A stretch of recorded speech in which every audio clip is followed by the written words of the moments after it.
A popular weight loss surgery can have an unexpected downside, one that can even be deadly. Most patients who undergo the surgery are prescribed some kind of opioid to cope with the pain. But several new studies show that gastric bypass patients may be more at risk of developing an opioid addiction.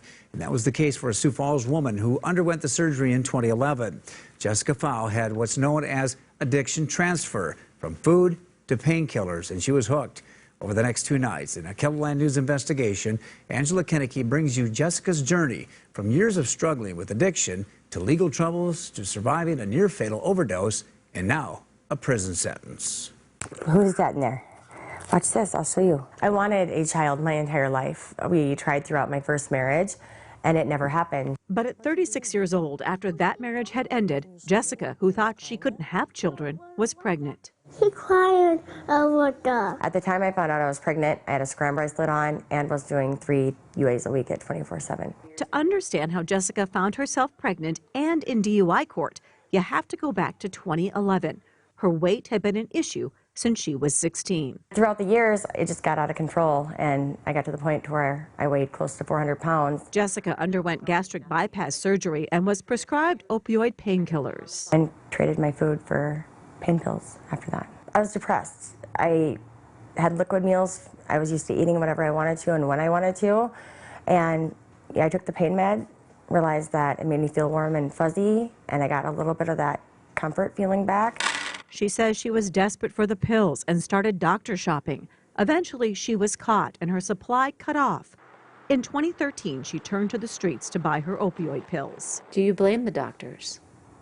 I don't know that I blame the doctors. What I wish is that people would be more educated before having a surgery like that, the gastric bypass, because what I have learned doing research is like a large percentage, 60 to 75% of people do become addicted to alcohol or other drugs after the gastric bypass surgery. Bariatric surgeon Dr. Veronica Guerrero did not perform Pfau's surgery, but confirms that gastric bypass patients are up to 3 times more likely to abuse alcohol or drugs. It's called addiction transfer. And with bariatric surgery, their diet is so restricted, and that's a good thing, that's how it works. But then unfortunately, they might find other tendencies to replace that void of that emotional drive to take something in and feel different. She says patients are being prescribed fewer opioids after surgery. In Jessica's case, she got fired from her job for falling asleep repeatedly at her desk while on opioids. A few months later, she sought treatment at a methadone clinic, but she missed getting her doses over a long weekend and went into withdrawal. I thought I was dying. I thought I was crawling out of my own skin. My legs would tremble so bad.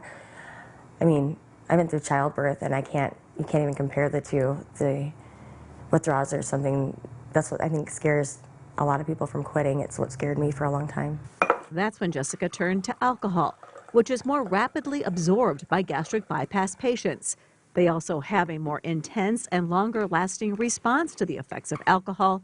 Whiskey was Jessica's drink of choice. I mean, you drink just a little bit and you're blacked out and down. Several attempts at treatment were unsuccessful, and Jessica racked up the drunk driving charges. I'm not sure I thought much of myself because I was drunk almost all the time. I just didn't care anymore about anything. What made it even worse was the judgment of others as her world fell apart. Your intention was not to become an addict? No, never. Never to hurt my family in the way that I have and to hurt myself in the way that I have. So I wouldn't wish it on anybody.